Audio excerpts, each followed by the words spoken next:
Nous saluons tous les enfants de Dieu partout dans le monde. La grâce et la paix de notre Dieu par Jésus-Christ vous soient multipliées. Nous sommes toujours sur notre enseignement que nous avions débuté par la grâce du Seigneur, qui s'intitule La crucifixion, une mort lente. Nous sommes en train de voir dans la crucifixion ce qui a été le cas premièrement de Jésus.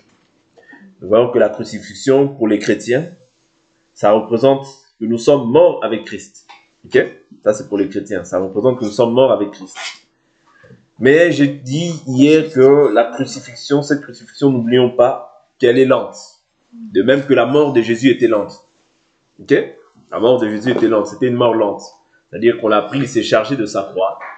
Il a été fouetté, et il a été pendu au bois, bien crucifié au bois, peu importe. Vous voyez?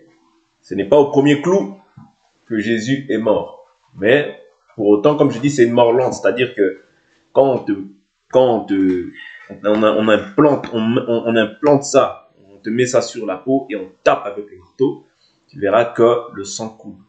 Ouais. Le but, c'est que tu meurs, mais que tu sentes la douleur dans ta chair.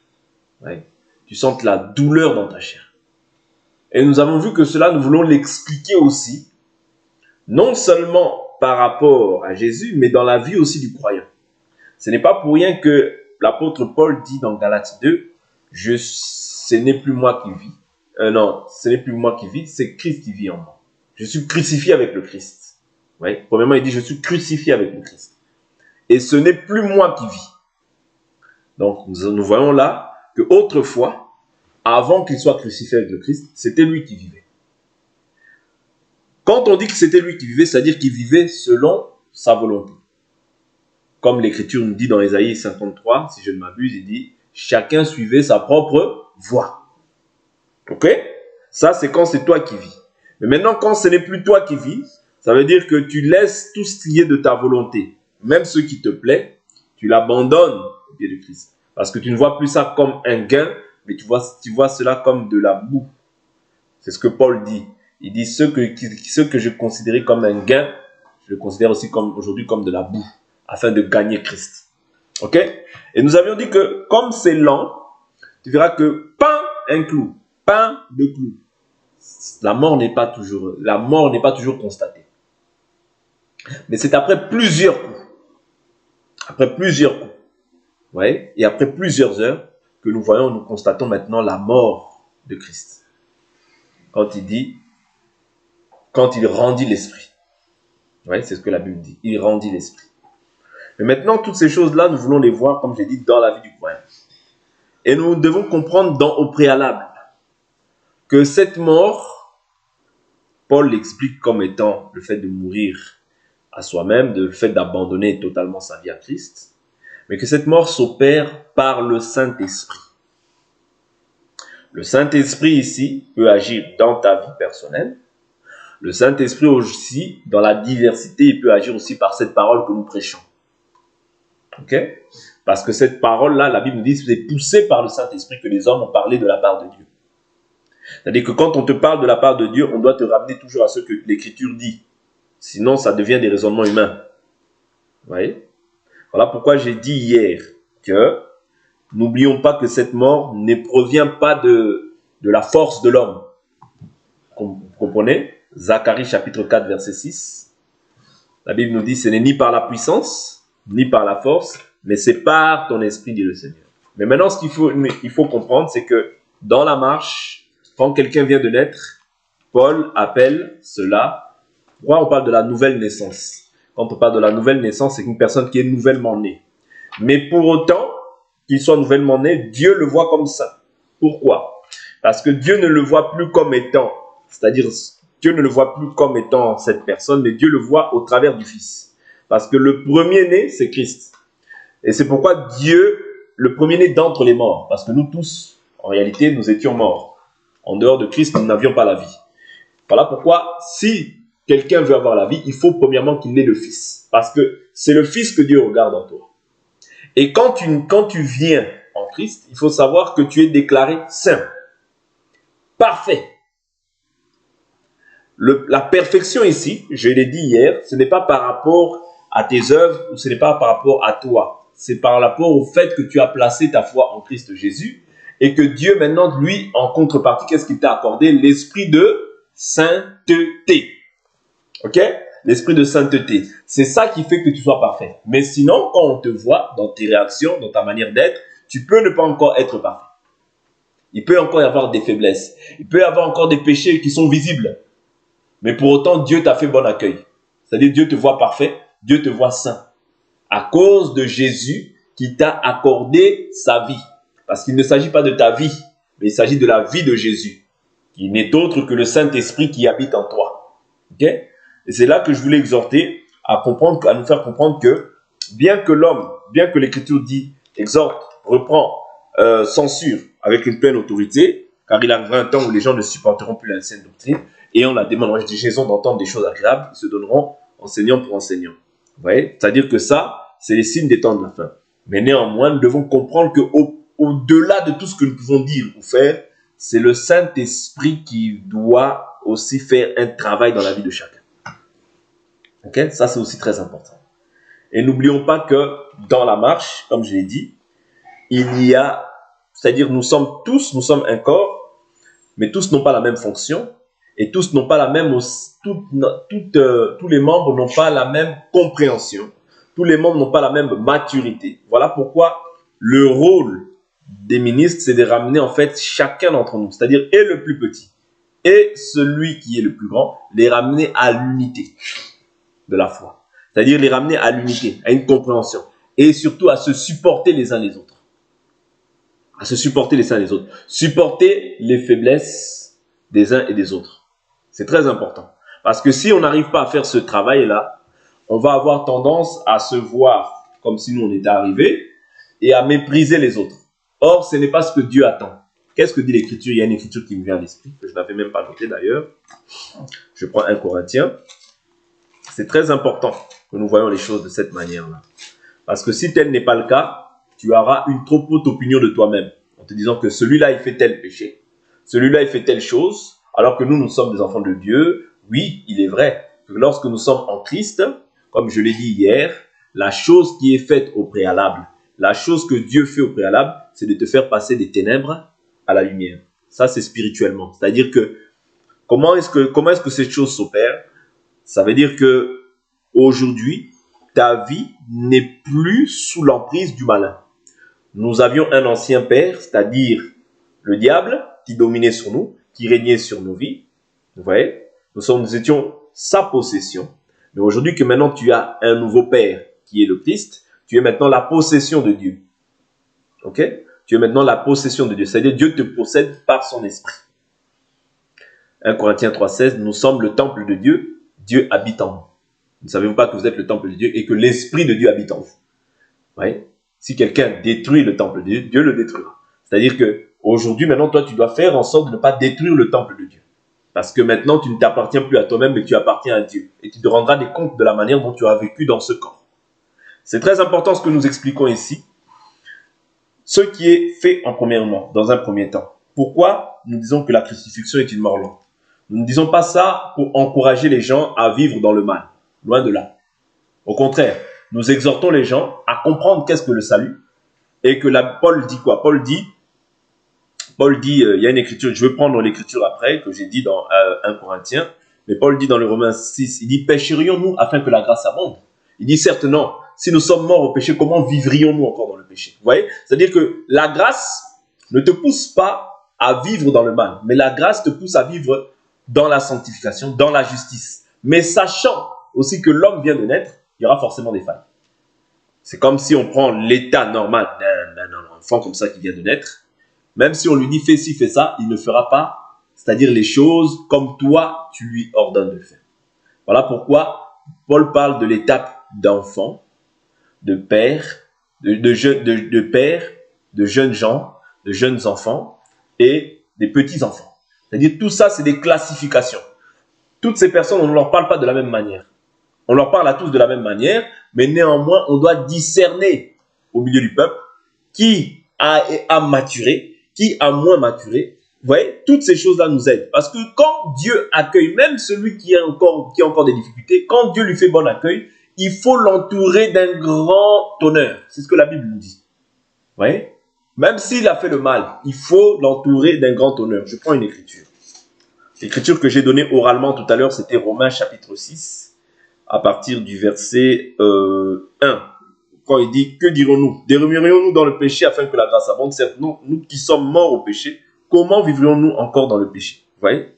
Ignorez-vous que nous tous qui avons été baptisés en Christ Jésus, c'est en sa mort que nous avons été baptisés. C'est-à-dire le baptême, c'est le symbole de la mort et de la résurrection en Christ. Vous comprenez? C'est-à-dire que quand tu ressors, en réalité, c'est comme si tu es ressuscité. Et c'est ce que nous sommes réellement. Spirituellement, nous sommes ressuscités. Tu marches sur la terre, mais ta vie à toi, c'est-à-dire la vie de ton esprit à toi est dans les lieux célestes avec Christ en Dieu. C'est ça qui fait que tu es enfant de Dieu. C'est un privilège que nous avons reçu. C'est une grâce. Quelque chose d'immérité. Vous comprenez? Voilà pourquoi nous devons nous réjouir. Même si tu n'as pas mangé, même si il te manque de tout, mais réjouis-toi à cause du salut que tu as reçu. Réjouis-toi parce que toi, aujourd'hui, tu n'es plus considéré comme mort selon Dieu, mais tu es considéré comme vivant. Tu es enfant de Dieu. C'est un grand privilège que le monde que tu vois aujourd'hui, qui vivent encore dans le monde, qui se réjouissent encore dans le monde, mais si la mort frappe, aujourd'hui, ils n'ont pas d'espérance. Ils seront loin de Dieu. Mais toi, tu as l'espérance que si tu meurs même à la seconde là, bam, tu es auprès du Seigneur. Vous comprenez? Et pour l'éternité.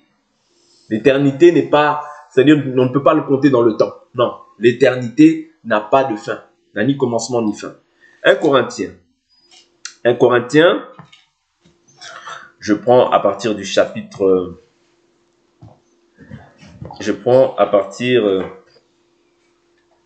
du chapitre 12. Je prends à partir du verset 20. Maintenant donc, il y a plusieurs membres et un seul corps. Ok, plusieurs membres, un seul corps. L'œil ne peut pas dire à la main, je n'ai pas besoin de toi. Vous voyez, donc celui qui voit ne peut pas dire, je n'ai pas besoin de toi. Ni la tête dire aux pieds, je n'ai pas besoin de vous. Mais bien plutôt, les membres du corps qui paraissent être les plus faibles sont nécessaires. Vous voyez, les membres du corps qui paraissent être les plus faibles. Donc Dieu sait que dans le corps, il y a des membres qui sont plus faibles et d'autres qui sont plus forts. Ça, c'est la logique. Dans tous les secteurs de la vie, il y aura toujours d'autres qui sont un peu plus forts, d'autres qui sont un peu plus faibles. Mais le but du fort, c'est quoi? C'est de faire en sorte d'anéantir encore celui qui est faible? Non, loin de là.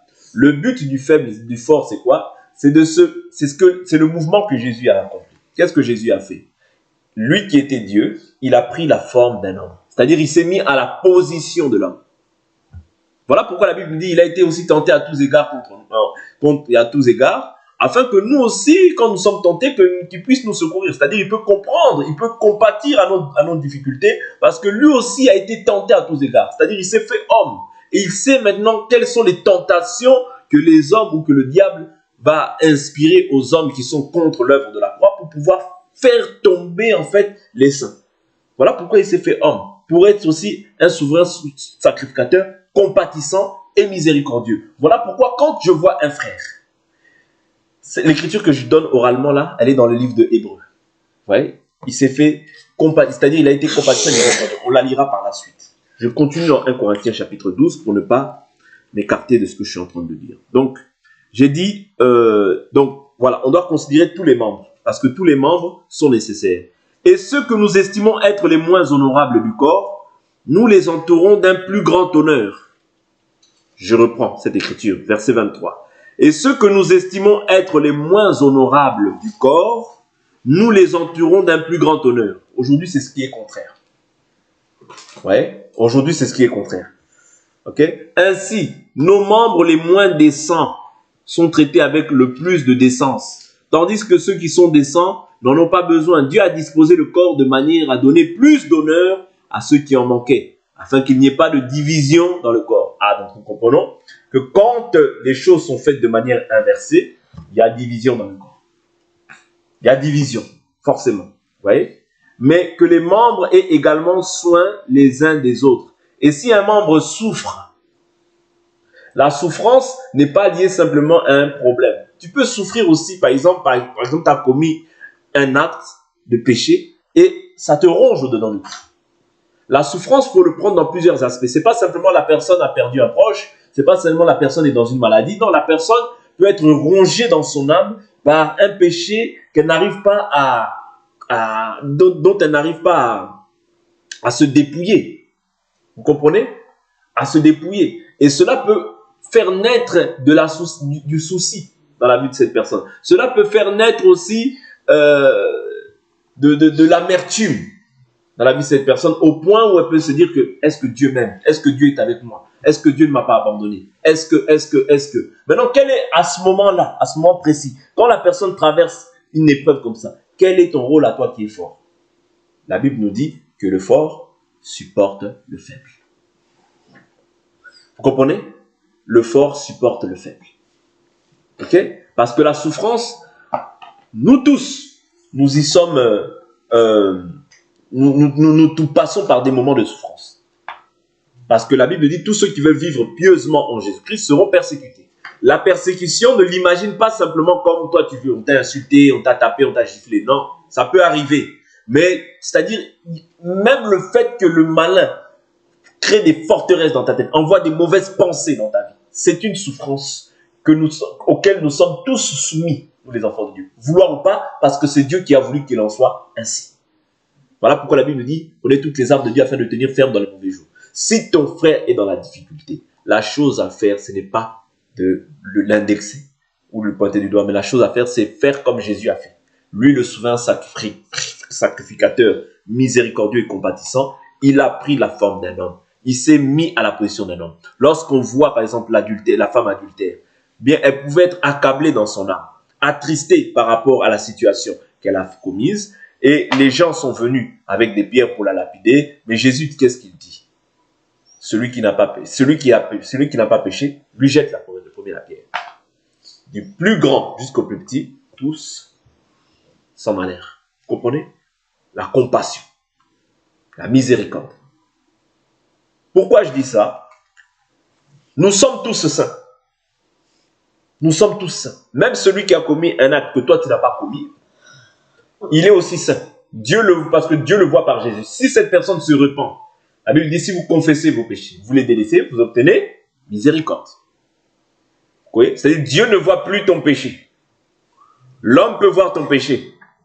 Comme je vous ai pris dernièrement, c'est la femme pécheresse et adultère, où il disait, ah, s'il savait que cette femme était une pécheresse, il n'agirait pas ainsi. Mais Jésus dit, parce qu'elle a beaucoup aimé, ses nombreux péchés lui sont pardonnés. Voilà pourquoi nous ne sommes pas prompts à pouvoir lapider, accuser les gens. L'accusateur de ses frères, c'est le diable. Celui qui est animé toujours de l'accusation, quelque part, si tu le regardes bien, il est animé dans l'esprit du diable. Parce que c'est Moïse qui nous accuse. C'est la loi qui t'accuse devant Dieu. Ok? Mais Jésus ne nous accuse pas. Jésus est venu pour porter nos péchés. Jésus est venu pour se faire compatissant et miséricordieux à notre égard. Et c'est ça la crucifixion. Parce que quand je parle de la crucifixion, je peux prendre la crucifixion comme étant aussi le fait que c'est-à-dire on peut marteler. Parce que c'était avec le marteau.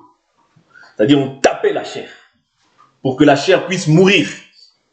C'est-à-dire on le cloue, Le rôle de la crucifixion, c'est pour que la chair puisse mourir. C'est-à-dire il peut y avoir un péché sur lequel tu luttes, sur lequel tu es encore pas asservi, mais sur lequel tu luttes et tu combats. Et tu veux au plus profond de ton être t'en débarrasser. Mais il y a encore la chair qui résiste. Dis-toi que Dieu, pour autant, t'aime. Mais ce qu'il veut détruire en toi, c'est cette chose-là. Parce que l'amour de Dieu, c'est pas pour autant que l'amour de Dieu a disparu ou bien s'est éloigné de toi. Non, ça il faut l'oublier. Mais la Bible nous dit quoi? Si vous marchez selon la chair, vous allez mourir. Mais si par l'esprit vous faites mourir les actions du corps, vous vivrez. C'est-à-dire qu'on doit toujours exhorter les frères, les sœurs à prendre courage, à ne pas se décourager, mais à faire l'effort et à s'en remettre à Dieu afin que Dieu nous donne la force de pouvoir nous dépouiller du vieil homme, de la vieille nature qui veut reprendre vie, qui veut renaître en nous. Vous voyez? Parce que le but pour lequel Jésus est venu, la Bible nous dit, la grâce de Dieu, source de salut pour tous les hommes, a été manifestée. Elle nous enseigne. C'est-à-dire c'est un enseignant. Et dans cet enseignement, il nous enseigne à quoi? À renoncer aux œuvres mortes. Vous voyez? Elle nous enseigne à renoncer aux œuvres mortes. Et non plus à vivre en ancienneté de vie. Parce que vivre en ancienneté de vie, c'est ça qui fait en sorte que tu es en train de rebâtir les choses qui doivent être, que Dieu est venu détruire. N'oubliez pas, l'Écriture nous dit quoi? Le Fils de Dieu est apparu afin de détruire les œuvres du diable. Mais la crucifixion ici, je le vois comme, c'est-à-dire le péché sur lequel on peut marteler. Ouais. Et que toi encore, tu n'as peut-être pas abandonné, ou que tu n'arrives pas encore à abandonner. Ne t'en fais pas. Moi, je vous dis que l'Éternel qui a commencé en nous une œuvre bonne, l'achèvera. Ce n'est pas en martelant forcément. Bien sûr, nous devons parler. La Bible nous dit, en toute occasion favorable, non, prêche, reprend, exhorte, censure. Mais nous devons aussi avoir, c'est-à-dire laisser la possibilité à l'esprit aussi de parler au cœur de la personne, afin que la personne puisse se repentir. Parce que la repentance, c'est un don aussi qui vient de Dieu, comme nous l'avons vu hier dans le livre de 2 Timothée. Vous voyez, de Timothée 2, nous avons vu que Dieu leur accorde la repentance. Vous voyez, c'est donc dire, si Dieu n'a pas encore disposé ton cœur pour que tu puisses te repentir sur un acte qui te semble encore dur à pouvoir te débarrasser, c'est-à-dire que Dieu n'a pas encore fait cette chose-là. Vaut mieux faire la chose quand c'est Dieu, parce que tout ce qui ne résulte pas d'une conviction de foi est péché. Si la chose est faite par l'homme, tu verras que cette chose sera rebâtie par la suite. Si c'est l'homme, si c'est seulement l'homme, tu verras que ce ne sera pas une conviction de foi, et tu verras que la personne qui a abandonné cette chose aujourd'hui va rebâtir cette chose. Pourquoi? Parce que ce n'est pas une conviction de cœur. Vous comprenez? D'où l'importance que quand on prêche, de laisser aussi une brèche, l'opportunité à l'esprit de pouvoir aussi parler au cœur de la personne. Parce que l'esprit doit accomplir son œuvre. C'est lui qui doit nous rendre parfaits, qui doit rendre parfaits tout le temps. Mais Dieu se sert des hommes afin de pouvoir aussi annoncer l'évangile, censurer aussi quand il faut censurer, reprendre quand il faut reprendre, corriger. Vous voyez? Afin que les hommes soient parfaits. Voilà pourquoi Paul dit, veille sur toi-même à Timothée et sur ton enseignement. En agissant ainsi, tu te sauveras toi-même et ceux qui t'écoutent. Vous comprenez? Mais ce n'est pas parce que tu as parlé une fois, que la personne n'a pas écouté, que tu dis non, cette personne-là, elle est du diable. Non, ce n'est pas ainsi. D'ailleurs, c'est Dieu qui fait son œuvre dans la vie de chacun d'entre nous. Ça, il ne faut pas l'oublier. Vous voyez? Voilà pourquoi nous devons être patients avec les gens. Développer la compassion et la miséricorde. Ne pas être prompt à accuser parce que la crucifixion, comme je dis, c'est une mort lente. Et Paul en parle aussi quand il dit avec le temps, vous auriez dû être des maîtres. Et c'est vrai. Avec le temps, nous devions dû être des maîtres. Mais même Paul parle de ces choses-là. C'est-à-dire que ce qui a été, ce qui est, ce qui sera, rien de nouveau sous le soleil. Ce n'est pas étonnant si nous voyons encore même dans nos temps, dans l'ère dans laquelle nous sommes, que nous parlons de certaines choses et que les gens aient du mal à pouvoir se dépouiller de certaines choses. Ce n'est que logique parce que l'adversaire, le diable, quel qu'il fait, il rôde tout autour de nous, cherchant qui il dévorera. C'est-à-dire l'adversaire, le rôle de l'adversaire, c'est d'essayer de contredire, d'essayer de dire, c'est pas vrai, ça ce n'est pas juste. Mais Dieu, comme il a commencé avec toi, la Bible nous dit, il vous sanctifiera lui-même, vous affermira et vous rendra inébranlable. Ça, Dieu va le faire. Ça, il faut se rassurer que Dieu va le faire. C'est-à-dire que tout ce que même tu résistes aujourd'hui, Dieu finira par détruire ça. Parce que le Fils de Dieu est apparu afin de détruire les œuvres du diable. Et les œuvres du diable, elles résident en nous. C'est-à-dire, bon, les œuvres, quand je dis elles résident en nous, c'est-à-dire dans cette chair. Vous voyez? Parce qu'aujourd'hui, nous avons été rachetés par le sang de l'agneau. Nous sommes des nouvelles créatures. Dieu habite en nous par son esprit. Mais cette chair a été vendue au péché. Voilà pourquoi il y a toujours la guerre entre l'âme et voilà pourquoi la Bible dit, je prends cette écriture dans le livre de 1 Pierre, rapidement. 1 Pierre, alléluia, 1 Pierre au chapitre 1 Pierre, 1 Pierre. Voilà, chapitre 2, verset 11. Bien-aimés, je vous exhorte, en tant qu'étrangers et voyageurs, à vous abstenir des désirs charnels qui font la guerre à l'âme. C'est-à-dire, les désirs charnels, qu'est-ce qu'ils viennent faire? Ils viennent seulement pour faire la guerre à l'âme. Ok? Les désirs charnels du corps, ils viennent pour faire la guerre à l'âme. C'est-à-dire que quand cette parole est prêchée, elle est prêchée à ton âme, afin que ton âme s'attache à Dieu. Mais les désirs du corps, c'est-à-dire comme Satan opère dans cette chair, comme cette chair a été vendue au péché, c'est-à-dire la chair va te dire non, ça c'est faux, n'écoute pas ça, ça ne sert à rien. Ouais? Ça, ce n'est pas juste, ça c'est pas vrai. Vous comprenez? C'est-à-dire que c'est ça qui empêche que la parole de Dieu puisse croître dans l'homme. C'est seulement ça. Vous voyez? Parce que les désirs charnels sont là pour faire toujours la guerre à l'âme. Mais Dieu, qu'est-ce qu'il dit? Par la bouche de l'apôtre Paul, qu'est-ce qu'il nous dit? Il dit, je suis crucifié avec le Christ. C'est-à-dire que quand un enfant de Dieu met la main à la charrue, il doit comprendre que ce n'est plus moi qui vis. C'est aussi important de savoir cet aspect-là. Tant que l'enfant de Dieu n'a pas encore compris, voilà pourquoi on doit beaucoup enseigner. Pourquoi? Parce que l'enseignement va permettre à chacun d'entre nous de comprendre la raison pour laquelle Dieu nous a appelés. Dieu ne t'a pas appelé pour que tu restes le même. Non, ça n'existe pas. Ça, ce n'est pas l'évangile. Dieu t'a appelé pour que tu puisses te perfectionner dans la marche. Parce que nous sommes les parfaits. Mais cette perfection-là, elle commence de l'intérieur, elle se répercute par l'extérieur. Voilà pourquoi il dit que tout votre être, esprit, âme et corps, ne commence pas par l'extérieur. Ouais. Voilà pourquoi Jésus, quand il vient, il voit les pharisiens, il dit, oh pharisiens, hypocrites, vous lavez l'extérieur, mais à l'intérieur, vous êtes plein d'ossements de mort. Quand on enseigne d'abord à l'intérieur. Les mauvais sentiments, les mauvais fruits, tout ça, donc ça doit d'abord quitter notre cœur. Et quand la personne a la compréhension de qu'est-ce que c'est que le salut, c'est là qu'on ne va pas faire beaucoup d'efforts pour l'extérieur. Parce que Dieu commence toujours par l'intérieur pour finir à l'extérieur. Toujours. C'est-à-dire, on ne peut pas commencer, on ne peut pas faire le contraire. Vous comprenez? Sinon, ça devient du pharisianisme. Ça, c'est du pharisianisme. Ok? Donc, il est très important de comprendre que la crucifixion, c'est une mort lente. Pourquoi je dis ça? Parce que sinon, on va se mettre à forcer les gens. Fais ça, fais. Mais la personne n'a rien compris.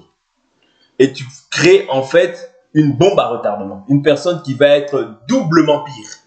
C'est-à-dire une personne qui n'est pas du tout convaincue, mais qui fait les choses pour te faire plaisir. Or, on ne fait pas les choses pour faire plaisir à un homme. On fait les choses pour faire plaisir à Dieu. Mais l'homme, il est là comme une sentinelle pour pouvoir aider la personne à s'améliorer. Dire la vérité, mais avec douceur et amour, dans l'espérance que le Saint-Esprit aussi fasse un travail dans la vie de chacun d'entre nous, pour que nous nous perfectionnons et pour que nous puissions nous supporter surtout. Parce que tu peux voir une personne qui a les cheveux jaunes, bleus, toi tu ne la supportes plus. Non, mais ça c'est une personne, non, moi je ne peux pas marcher avec elle. Non. Jésus, c'est-à-dire quand il était auprès des personnes qui n'avaient pas compris, il prenait le temps d'enseigner. C'est-à-dire Jésus se mélangeait avec les gens. Il n'a pas pris les gens de haut en disant que non, moi je ne suis pas comme eux. Non, eux ce sont des païens. Non, moi ceci, moi je me sens mieux qu'eux, moi je ne suis pas comme eux. Non, ça c'est un esprit pharisien. C'est ça l'esprit dont était animé celui qui était à côté de Jésus. Je ne sais plus si c'était Pierre ou je ne sais plus qui. Il dit, ah, s'il savait que c'était une pécheresse. Vous voyez? Simon, voilà, il dit, s'il savait que c'était une pécheresse, ouais, il n'aurait pas accepté ceci. Vous comprenez? Donc, Jésus est venu pour porter les péchés du peuple. Okay? Nous aussi, nous devons approcher les gens, aimer les gens. Et même si nous voyons une personne qui se repent, qui se convertit, et qui a toujours les mêmes caractères, soyons toujours patients. Parce que la crucifixion, comme je vous dis, c'est une mort lente. Dieu se sert de l'homme pour pouvoir enseigner sa parole, mais Dieu aussi, par son esprit, va travailler le cœur de la personne. Il faut supporter les gens. L'évangile, c'est se supporter. L'évangile, c'est d'avoir la compassion, la miséricorde. Ouais. Mais ne pas laisser aussi le mal s'installer. Pourquoi? L'Écriture nous dit ça aussi. Je prends une écriture. Hébreu. Hébreu. Parce que nous devons, la Bible nous dit, ne prenez pas part aux œuvres infructueuses des ténèbres, mais plutôt condamnez-les. C'est-à-dire, une œuvre infructueuse, on ne peut pas laisser comme ça en disant que oui, on a l'amour, on a l'amour. L'amour doit se réjouir de la vérité. Ah oui, c'est ça l'union. Ouais, vous comprenez? L'amour que nous disons là doit se réjouir toujours de la vérité, pas du mensonge. C'est-à-dire que même si le frère, la sœur, a des choses qui ne sont pas conformes, je dois lui dire dans un esprit de douceur, ma sœur, mon frère, ce que tu as là, ce que tu fais, Dieu n'apprécie pas ça. Cela ne veut pas dire que Dieu ne t'aime pas, mais Dieu n'apprécie pas ça. Mais maintenant, après ça, je dois laisser aussi le Saint-Esprit opérer. Vous comprenez? Moi, devant Dieu, je lui ai dit, je suis pur de son sang. Mais dans l'amour, je peux toujours l'exhorter. L'exhorter. L'exhorter. Exhorter le frère. Exhorter la sœur. C'est comme ça. C'est ça aussi la crucifixion. Parce que des fois, Jésus, voilà. C'est-à-dire, il se faisait marteler. Pam, pam, pam. Il y a des choses qui vont partir aujourd'hui. Il y a des choses qui partiront demain. Il y a des choses auxquelles tu vas mourir aujourd'hui, facilement. Il y a des choses qui vont prendre du temps. Peut-être que tu es mort au péché. Peut-être que tu es mort à, je ne sais pas moi, au vol, à la haine. Mais peut-être que tu n'as pas encore l'amour. C'est aussi un péché. Vous comprenez? C'est aussi un péché. Parce que souvent, on martèle sur les choses qu'on voit, qui sont visibles. Ok? Souvent, on martèle sur les choses qui sont visibles. Mais les choses qui sont invisibles, quand je dis invisibles, comprenez-moi, c'est-à-dire les choses qui sont dans les cœurs, la haine, la rancune, toutes ces choses-là. C'est aussi l'animosité, les querelles, les disputes qu'il peut y avoir. Ça, des fois, on ne martèle pas. Ça aussi, c'est un péché. Et ça aussi, nous devons nous en dépouiller. Voilà pourquoi je dis que la crucifixion, c'est une mort lente. La marche en Christ, c'est vrai que nous sommes appelés à grandir. C'est vrai que nous sommes appelés à pouvoir manifester le caractère du Christ, le fruit de l'esprit, l'amour, la joie, la paix, la patience, bonté, douceur, bienveillance, fidélité, maîtrise de soi. C'est une très bonne chose. Mais nous sommes appelés au-delà de ces choses-là aussi à nous supporter, à nous aimer les uns les autres. C'est très important. Si tel n'est pas le cas, on va simplement marteler sur ce qu'on voit, ce qui est apparent. Mais ce qui est dans le cœur, vous voyez? C'est pour ça que Jésus dit, vous êtes remplis d'ossements de mort. C'est-à-dire, Jésus ne voit pas simplement leur apparence, longue tunique, ceci, cela. Non, Jésus voit le cœur, premièrement. Mais l'extérieur aussi compte. C'est pour ça que je vous dis que la crucifixion, c'est une mort lente. Pour que personne n'ait une trop haute opinion de lui-même. Quand Dieu t'a donné son esprit, tu es heureux. Ok? Tu es heureux. Et ici, comme je le dis, je n'incite pas les gens à pouvoir se dire, ah, c'est vrai, comme c'est une mort lente, prenons notre temps. Non, la Bible nous dit aussi, rachetez le temps, car les jours sont comment? Mauvais. Vous comprenez?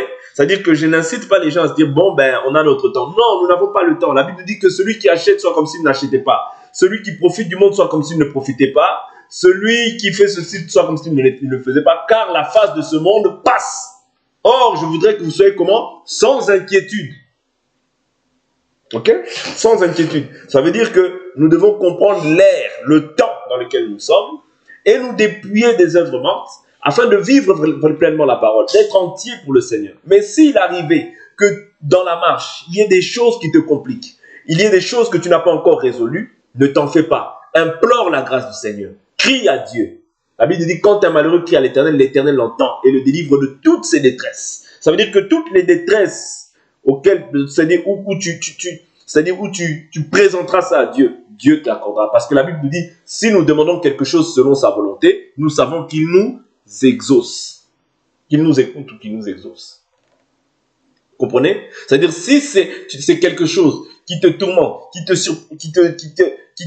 auquel tu as encore du mal, Dieu, comme c'est sa volonté, il t'exaucera. Vous comprenez? D'où l'importance de comprendre en fait que nous sommes des chrétiens, oui. Nous sommes déclarés saints, oui. Mais dans le corps, il y a plusieurs catégories de personnes. Voilà pourquoi Paul dit, vous êtes encore charnel. Vous avez besoin encore de lait au lieu de la nourriture solide. Celui qui en est à la nourriture solide a l'expérience de la parole de Dieu. Vous comprenez?